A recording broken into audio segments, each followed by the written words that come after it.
इस बार का चुनाव एक ऐसा चुनाव है जिसमें ये किताब बचेगी या खत्म कर देगी। 2024 चुनाव के दूसरे चरण का कल यानी मतदान होना है, उससे पहले आरजेडी ने फिर से एक बार यानी मोदी सरकार पर हमला बोला और साफ साफ प्रेस वार्ता करते हुए मनोज झा ने कह दिया ये देश बचाने का चुनाव है, आगे चुनाव होगा कि नहीं इसके लिए चुनाव है। एक धारा ये है संविधान खत्म करने के लिए चुनाव लड़ रहे, वहीं दूसरी धारा ये है यानी हम लोग जो है संविधान बचाने की लड़ाई लड़ रहे हैं। सुनिए मनोज झा ने क्या कुछ कहा। तिल तिल क्षण क्षण मरते हुए हमने देखा और तिल तिल क्षण क्षण मरते हुए देख रहे हैं। देश के प्रधानमंत्री, देश के गृह मंत्री चुनाव के मुद्दे कहाँ ले जा रहे हैं? क्यों नहीं नौकरी पे कोई बोल रहा? क्यों नहीं आप लोग पूछ रहे हैं? रोजगार पर क्यों नहीं बोल रहे हैं? सामाजिक सुरक्षा पे क्यों नहीं बोल रहे हैं? ओल्ड एज पेंशन पे क्यों नहीं बोल रहे हैं? इसलिए कि बोलती बंद है। देश के प्रधानमंत्री, गृह मंत्री, रक्षा मंत्री, उस दल के सबसे बड़े अध्यक्ष जिसे उम्मीद किस बात की होती है? आप तकसीम के बाद भी कोई चुनाव ऐसा नहीं हुआ, पार्टीशन के बाद, जो चुनाव में आप तब्दील करना चाह रहे हैं। और यकीन मानिए आपकी पूरी की पूरी राजनीति खत्म हो चुकी है।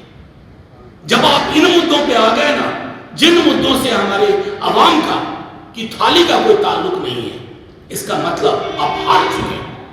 नेता प्रतिपक्ष आरोप लगा रहे थे कि जेपी नड्डा आए हैं तो ब्रीफकेस लेके आए हैं बिहार, लेकिन कुछ देर पहले ही जो बीमा भारती के पीए हैं वो 10 लाख रुपए लेके पकड़े गए। मैं आपको सिर्फ इतना कहना चाहूँ, तहकीकात का इंतजार करिए कि क्या होता है। जिनके करोड़ों नहीं पकड़े जा रहे हैं और जिनमें रखवा दिया जा रहा है, उन सब हम जान रहे हैं। अभी नहीं बोलेंगे, बहुत बात है बोलने को, क्योंकि देखिए हमारा मंच तो बनता है 20-25 हजार में। चौकी पर चद्दर बिछा करके तेजस्वी जी भाषण देते हैं। कभी अमित शाह जी के, नड्डा जी के, प्रधानमंत्री मोदी जी के सिर्फ मंच की कीमत पूछ लीजिए ना, हमारी आपकी पूरी जिंदगी की कमाई से 2 गुना है। तो ये फर्क है। संसाधन में बहुत आगे हैं वो, लेकिन जन भाग में बहुत पीछे हैं। वो इस तरह की कोशिशें और करेंगे, हमें पता है, मिसलीड करने की कोशिश करेंगे। एक विधानसभा क्षेत्र, लोकसभा क्षेत्र में एक कैंडिडेट के पीछे आरएसएस खड़ा है, इस तरह की भी कोशिशें हो रही है।